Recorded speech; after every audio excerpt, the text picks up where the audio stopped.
বেশ অনেকদিন পরই এবার বাড়িতে যাচ্ছিলাম। আর এবার যাওয়ারও একটা কারণ ছিল, বেশ খুশির একটা বিষয়ের জন্য আমরা যাচ্ছিলাম। সব কিছুই শেয়ার করব আপনাদের সঙ্গে। Hello everyone, welcome back to my channel. কেমন আছেন সবাই? আমরা তো বেশ ভালো আছি। তো আমরা আজ যাচ্ছিলাম আমাদের বাসায়, মানে মাত্রার নানুর বাসায়। শীতের সময়ে তো এমনিতেও যারা বাহিরে থাকে, দূরে থাকে মা বাবার থেকে, তারা আবার গ্রামে আসে, কারণ শীতের সময় একটা শীতের আমেজ থাকে। শীতের পিঠাপুলি খেতে সবাই বাড়িতে আসা হয়। কিন্তু আজ আমাদের যাওয়ার কারণটা ছিল অনেকটা ভিন্ন রকমের। আজ আমাদের সবার জন্যই একটা খুশির দিন ছিল, এজন্যই আমরা গিয়েছিলাম। যখন আমরা ব্রিজটা পার হয়েছি তখনই মাত্রা বুঝে ফেলেছে যে ওর নানু বাসায় যাচ্ছে। আর এইখানে এসে তো ও খুব খুশি হয়ে গিয়েছে, আর অনেকদিন পর এবার এসেছে, এই জন্য ওর খুশির ধরনটাও ছিল অন্যরকম। ও বেশি খুশি আজ এখানে আসতে পেরে। বাসায় থাকতে থাকতে ওরও ভালো লাগে না, অনেকদিন কোথাও যায় না, এজন্য এখানে এসেই তো মহা খুশি। আর এই যে এখন যেহেতু ধানের সিজন চলছে, এজন্য চারিদিকে শুধু ধান আর ধান।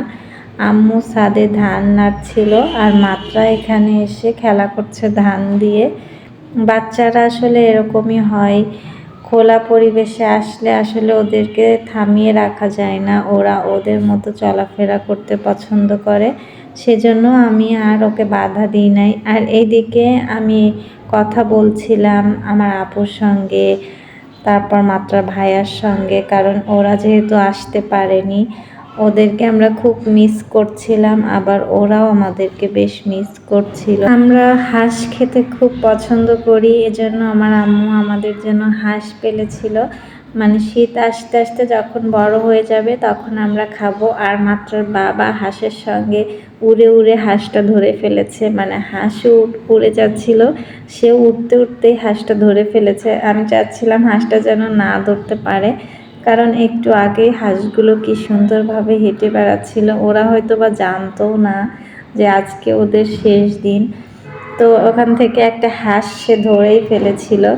আর এখানে হচ্ছে গরুর ভুঁড়ি ছিল, আর আম্মু ডাউল দিয়ে বড়া বানাবে, কারণ মাত্রার বাবার এটা অনেক পছন্দের একটা খাবার।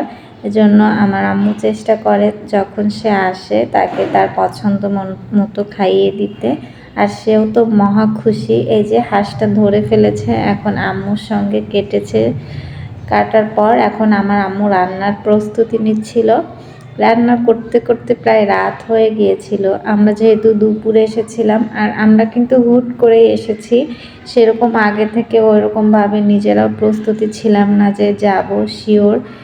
তারপর আসা হলো, আসার পর এই যে এখানে প্রথমে আম্মু গরুর ভুঁড়িটা রান্না করেছে, এরপর হাঁসটা সুন্দরভাবে মাখিয়ে রেখেছিল, এখন হাঁস রান্না করবে। মায়ের হাতের রান্না আর মাটির চুলায় রান্না দুইটা তো একদম জমে ক্ষীর হয়ে যায়।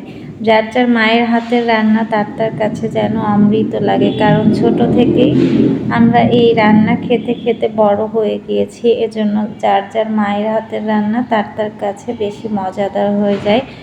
অন্যের মায়ের হাতের রান্না নিজের মায়ের হাতের রান্নার সঙ্গে আসলে তুলনা করা যায় না, কারণ আমাদের কাছে নিজেদের কাছে শুধু নিজের মায়েরটাই বেশি টেস্টি লাগে, তারপর অন্যটা। সেজন্য আসলে কারোর সঙ্গে কারোর কম্পেয়ার করাটাও ঠিক না, কারণ মা বাবা যার যার কাছে যার যার তার তার মা বাবাই বেশি স্পেশাল।